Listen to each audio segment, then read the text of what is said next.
दुर्गा प्रसाई कटगारामा राजद्रोहदेखि प्रहरी हत्या प्रयाससम्म 5 गम्भीर मुद्दामा बयान सुरु। तीनकुनेको आगो झैं सन्किएको आन्दोलनमा मुख्य योजनाकार दुर्गा प्रसाईमाथि व्यक्ति हत्या, राजद्रोह, अपराधिक उपद्रव सहित 5 गम्भीर अभियोगमा बयान सुरु भइसकेको छ। काठमाडौँको तीनकुनेमा 15 चैतमा भएको हिंसात्मक राजावादी आन्दोलन देशको राजनीतिक र कानुनी वृत्तमा हलचल ल्याउने गम्भीर घटनाको रूपमा स्थापित भइरहेको छ। उक्त आन्दोलनका मुख्य योजनाकारका रूपमा पहिचान गरिएका झापाका दुर्गा प्रसाईमाथि अहिले 5 वटा गम्भीर अपराधिक अभियोगमा जिल्ला सरकारी वकिल कार्यालय बबरमलले बयान लिने कार्य सुरु गरिसकेको छ। प्रसाई विरुद्धको यो कानुनी प्रक्रिया मुलुकको कानुनी इतिहासकै एक चर्चित घटनाक्रम बन्ने संकेत देखिएको छ। सरकारी वकिल कार्यालयका प्रमुख रामहरि शर्मा काफ्लेका अनुसार सोमबार थालिएको बयान मंगलबार पनि निरन्तर जारी रहेको छ। प्रसाई विरुद्ध प्रारम्भिक रूपमा राज्य विरुद्धको कुसुर अन्तर्गत राजद्रोह र संगठित अपराधको अभियोगमा अनुसन्धान थालिएको थियो,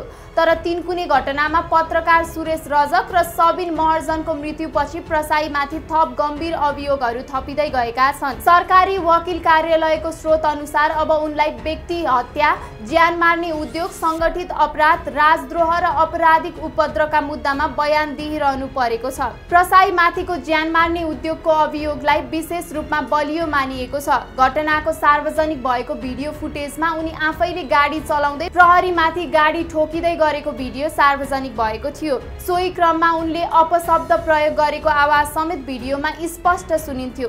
ड्युटीमा खटिरहेका सुरक्षाकर्मीहरूले पनि उनी विरुद्ध हत्या प्रयासको जाहेरी दिएका छन्। 15 चैत 2081 बिहीबार काठमाडौँको तीनकुने त्यहाँको सामान्य चहल पहल भन्दा फरक दृश्यमा प्रमाणित भयो। राष्ट्र, राष्ट्रियता, धर्म, संस्कृति र नागरिक बचाउ महाअभियानको नाममा आयोजित राजावादी प्रदर्शनमा जनसहभागिता त देखियो, तर त्यो स्वतन्त्रता प्रदर्शनको सीमा नागेर हिंसात्मक दंगामा परिणत भयो। प्रसाईको नेतृत्वमा भएको उक्त प्रदर्शनमा निजी र सार्वजनिक सम्पत्तिहरूमा तोडफोड, आगजनी र लुटपाट भयो।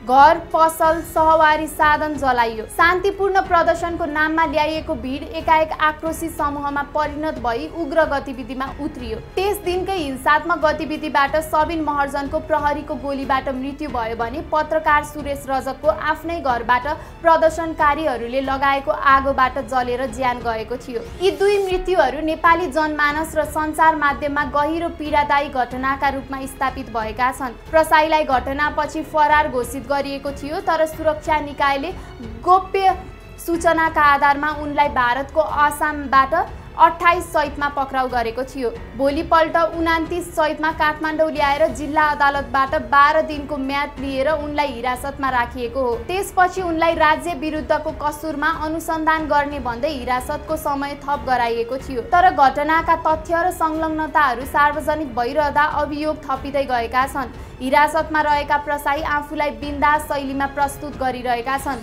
उनी बारे सार्वजनिक भइरहेको जानकारी अनुसार प्रहरी हिरासतमै उनी मजाक गर्दैछन्, आत्मविश्वासका साथ समय बिताइरहेका छन्। यसले धेरैको मनमा प्रश्न उठाएको छ, के उनी कानुनी संरचनालाई चुनौती दिन खोजिरहेका छन्? तर सरकारी वकिल कार्यालय स्पष्ट छ, यो केस सामान्य छैन। सरकारी वकिल काफ्लेले भन्छन् प्रसाई विरुद्ध 5 वटा गम्भीर कसुर छन्। हरेक कसुरमा कानुन अनुसार कडा भन्दा कडा अनुसन्धान र कानुनी प्रक्रिया अघि बढ्छ। कुनै प्रकारको दबाव, प्रभाव वा उपेक्षा हुँदैन। यस प्रकारले सिङ्गो राजनीतिक प्रक्रियालाई समेत चकित पारेको छ। राप्रपाका महामन्त्री तथा सांसद धवल शमशेर राणा समेत सोही प्रदर्शनमा संलग्न देखिएका थिए। उनलाई र भाट भटेनीका केही श्रमिकहरूलाई हिरासतबाट मुक्त गराइए पनि उनीहरू विरुद्ध पनि मुद्दा चलिरहेको छ। यसले नेपाली राजनीतिमा आन्दोलन र राजनीतिक संरक्षणको सीमा रेखा फेरि एकपटक धमिलो बनाएको देखिन्छ। के अब न्यायिक प्रणाली स्वतन्त्र रूपमा अगाडि बढ्छ त, कि यो पनि पुरानै राजनीतिक समझदारीको शिकार बनेको छ? तीनकुनेको घटनाले मुलुकमा कानुनी शासनको आवश्यकता, आन्दोलनको मर्यादा र शक्तिपूर्ण प्रदर्शनको परिभाषा पुनः विचार गर्नुपर्ने अवस्था खडा गरिदिएको छ। प्रसाई प्रकरण केवल एक व्यक्तिको मुद्दा होइन, यो समग्र कानुनी प्रणाली, राजनीतिक संस्कृति र राज्यप्रतिको नागरिकको भरोसासँग जोडिएको गम्भीर परीक्षा हो। अब हेर्न बाँकी छ दुर्गा प्रसाईमाथि आरोपित गम्भीर अभियोगहरूमा कानुनको पालना कसरी गरिन्छ। मृतकहरूका परिवार, पीडित व्यापारीहरू र आन्दोलनको नाममा हिंसाबाट आहत सर्वसाधारणहरूले न्याय पाउने छन् कि छैनन् त? नेपालको लोकतन्त्रका लागि यो घटनाले जटिल मोड लिएको छ। यसको निष्कर्षले भविष्यमा यस्ता घटनाहरू रोक्न दिशानिर्देशक काम गर्ने छ कि फेरि यस्तै हिंसात्मक आन्दोलनको पुनरावृत्ति हुनेछ, त्यो अबको समयले बताउँछ।